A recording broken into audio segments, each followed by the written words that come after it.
അസ്സലാമു അലൈക്കും. എല്ലാവരുടെ നോമ്പൊക്കെ എവിടം വരെയായി? അപ്പോൾ നോമ്പായതുകൊണ്ട് നമ്മൾ വീട്ടിൽ ഇടയ്ക്കിടയ്ക്ക് നോമ്പ് മുറിക്ക് ഉണ്ടാക്കുന്ന ഒരു സ്വീറ്റാണ് കേട്ടോ ഇന്നത്തെ റെസിപ്പി. സംഭവം ആളൊരു അറബിക് സ്വീറ്റാണ് കേട്ടോ. ഇതിൻ്റെ പേര് ലുക്കീമത്ത് എന്നാണ് പറയൽ, പിന്നെ ഡംപ്ലിംഗ് എന്നും പറയാറുണ്ട്. ഒരു പ്രാവശ്യം നിങ്ങളിത് ഉണ്ടാക്കി നോക്കിയാൽ പറയുമോ ഇത്ര സിമ്പിളായിരുന്നു ഈ ഒരു സ്വീറ്റ് ഉണ്ടാക്കാനെന്ന്. അപ്പോൾ ഇതിന് വേണ്ടിയിട്ട് ഞാൻ ആദ്യം ഒരു ബൗൾ എടുത്തിട്ടുണ്ട്. അതിലേക്ക് 1 കപ്പ് മൈദ ആഡ് ചെയ്ത് കൊടുക്കുന്നുണ്ട്. പിന്നെ 1 table spoon yoghurt, 1 teaspoon yeast, 1 table spoon cornflour, പിന്നെ ഒരു നുള്ള് പഞ്ചസാര ഇട്ടിട്ട് ഇളം ചൂടുവെള്ളത്തിൽ നമുക്ക് ഈ ബാറ്റർ ഒന്ന് കുഴച്ചെടുക്കണം. അപ്പോൾ ഇതിൽ നമ്മൾ തീരെ ഒരു കട്ടയില്ലാണ്ട് വേണം കേട്ടോ കുഴച്ചെടുക്കാൻ. അപ്പോൾ 1 കപ്പ് മൈദയാണല്ലോ ഞാൻ എടുത്തത്. അതേ സെയിം കപ്പിന് ഇളം ചൂടുവെള്ളം എടുത്തിട്ടുണ്ട്. പക്ഷെ ഇത് 1 കപ്പും വേണ്ടി വരില്ല.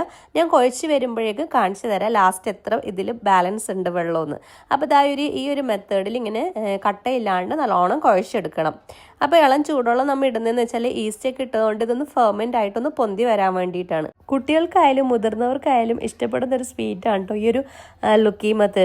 നമ്മുടെ ഇവിടെ നോമ്പ് സമയമായി കഴിഞ്ഞാൽ അറബിക് ഷോപ്പുകളിലൊക്കെ കുറേ ഇതിങ്ങനെ സെയിൽ ചെയ്യാൻ വെച്ചിരിക്കുന്നത് കാണാം. അല്ലാത്ത ടൈമിലുണ്ട്, പക്ഷേ ഈ നോമ്പ് ടൈമിൽ ഭയങ്കര ഒരു ഇതാണ്. അറബികളുടെ ഇടയിൽ സ്വീറ്റായിട്ട് നോമ്പ് തുറക്കുന്നതിന് സമയത്ത് ഉണ്ടാകുന്ന ഒരു ഡിഷാണിത്. അപ്പോൾ നമ്മുടെ മാവൊക്കെ കുഴച്ചതിന് ശേഷം നല്ലോണം ഇതേപോലെ പൂട്ടി വെച്ച് കഴിഞ്ഞാൽ ഒരു 1-2 മണിക്കൂറിന് ഉള്ളിലായിട്ട് ഇത് നല്ലോണം പൊങ്ങി വരും കേട്ടോ. അത് ഇതുപോലെ ആകും. അപ്പോൾ അതങ്ങനെ നമ്മൾ കൈ കൊണ്ട് തൊട്ട് നോക്കി കഴിയുമ്പോൾ ഈ ഒരു കൺസിസ്റ്റൻസിയിലാണ് ഇതുണ്ടാവല്. മാവൊക്കെ പൊങ്ങി വന്നു കഴിഞ്ഞാൽ നമുക്ക് സൺഫ്ലവർ ഓയിൽ വെക്കാം കേട്ടോ ചൂടാകാൻ വേണ്ടിയിട്ട്. അപ്പോൾ എണ്ണ ചൂടായതിന് ശേഷം ഇതുപോലെ ചെറിയ ബോൾസ് ആക്കിയിട്ട് ഇട്ട് കൊടുത്താൽ മതി. അപ്പോൾ അതിങ്ങനെ താഴെ പോയിട്ട് ഇങ്ങനെ മേലേക്ക് പൊന്തി വരും. നല്ല രസമാണ് കാണാൻ വേണ്ടിയിട്ട്. അപ്പോൾ നമ്മൾ ഈ മാവ് എടുക്കുമ്പോൾ നമ്മുടെ കയ്യിൽ ഒട്ടിപ്പോകാണ്ടിരിക്കാൻ വേണ്ടിയിട്ട് നമ്മൾ എന്ത് ചെയ്യണം, ആദ്യം കുറച്ച് വെള്ളം എടുത്തിട്ട് അതിലൊന്ന് ജസ്റ്റ് കൈയൊന്ന് ഡിപ്പ് ചെയ്തതിന് ശേഷം ഇതുപോലെ ഇങ്ങനെ മാവിൽ മുക്കിയിട്ട് ചെറിയൊരു ബോൾസിൻ്റെ ഒരു ഷേപ്പ് ആക്കിയിട്ട് ഇടാം. ഇങ്ങനെ ഇടാനും ബുദ്ധിമുട്ടുള്ളവരാണെങ്കിൽ ഈ മാവൊക്കെ നമുക്കൊരു പ്ലാസ്റ്റിക്കിൻ്റെ കവറിൻ്റെ ഉള്ളിലിട്ടിട്ട് അതിൻ്റെ ഒരു കോർണർ ഉണ്ടല്ലോ, ആ കോർണർ ജസ്റ്റ് ഒന്ന് കട്ട് ചെയ്ത് കൊടുത്തിട്ട് അതിൽ കൂടി ഇങ്ങനെ പൈപ്പ് ചെയ്തിട്ട് ഇടുമ്പോൾ നമുക്ക് അങ്ങനെയും ഇട്ട് കൊടുക്കാം. അല്ലേ തന്നെ ഞാൻ എടുക്കുന്ന കുറച്ച് മാവാണ്. അത് പിന്നെ പ്ലാസ്റ്റിക് കവറിൽ ഇട്ട് കഴിഞ്ഞിട്ടുണ്ടെങ്കിൽ അതിൽ കുറച്ച് മാവ് പോലെന്ന് വെച്ചിട്ടാണ് ഞാൻ പ്ലാസ്റ്റിക് കവറിൽ ഇടാത്തത്. നമ്മളൊരു 5-6 പേർക്ക് 1 ടൈമിൽ തിന്നാനുള്ളതൊക്കെ ഉണ്ടാവുള്ളൂ. അപ്പോൾ ഇത് ഫ്രഷ് ആയിട്ട് ആ ഒരു ക്രിസ്പിനെസ്സോടുകൂടെ തിന്നാൻ നല്ല രസമാണ്. അപ്പോൾ അതുകൊണ്ട് ഞാൻ അത്ര ക്വാണ്ടിറ്റിയാണ് എടുക്കാറ്. അപ്പോൾ ഈ ബോൾസൊക്കെ നല്ലോണം ബ്രൗൺ കളർ ആകുന്ന വരെ കുക്ക് ചെയ്തെടുക്കണം കേട്ടോ. എല്ലാ ഭാഗവും ബ്രൗൺ കളർ ആയി കഴിഞ്ഞാൽ നമുക്ക് ഈ എണ്ണയിൽ നിന്ന് കോരി മാറ്റാം. ഇനി വീഡിയോ കാണുന്ന ആരെങ്കിലും വിചാരിച്ചോ ഇവളെന്താ ഉപ്പിടാൻ മറന്നുപോയോന്ന്? ഈ ഒരു ഡിഷിൽ ഉപ്പിടാറില്ല കേട്ടോ. പൊതുവേ നമ്മൾ പറയാറ് ഉപ്പിടാൻ മറന്നില്ലെങ്കിൽ ഫുഡിന് ടേസ്റ്റ് ഉണ്ടാവില്ല എന്ന്. പക്ഷെ ഇത് സംഭവം നല്ല സൂപ്പറാണ് കേട്ടോ. എല്ലാവരും ഒന്ന് ട്രൈ ചെയ്തോ.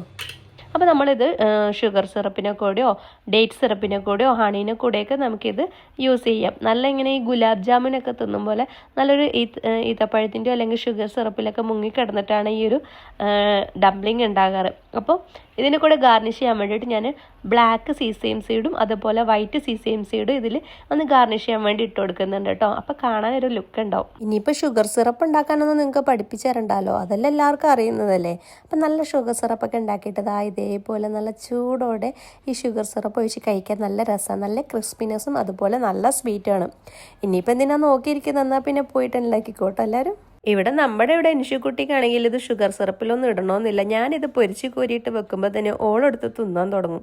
പിന്നെ അതിന് ശേഷം ഷുഗർ സിറപ്പിലും കൂടെ ഇട്ട് കഴിഞ്ഞാലോ ഇതുപോലെ വന്നിട്ട് എടുത്തുകൊണ്ടിരിക്കും. ഇനിയിപ്പോൾ നോമ്പ് തുറക്കാനാകുമ്പോഴേക്കും നമുക്ക് ഉണ്ടാകുമെന്ന് അറിയില്ല, കാരണം ഇത് കുറച്ച് ക്വാണ്ടിറ്റി ആണെന്നല്ലോ ഉണ്ടാക്കുന്നത്. അപ്പോൾ ഇതുവരെയായിട്ട് ഇതൊന്ന് ട്രൈ ചെയ്യാത്തവരുണ്ടെങ്കിൽ എന്തായാലും ഒന്ന് ട്രൈ ചെയ്ത് നോക്കിക്കോട്ടോ. സംഭവം സൂപ്പറാണ്.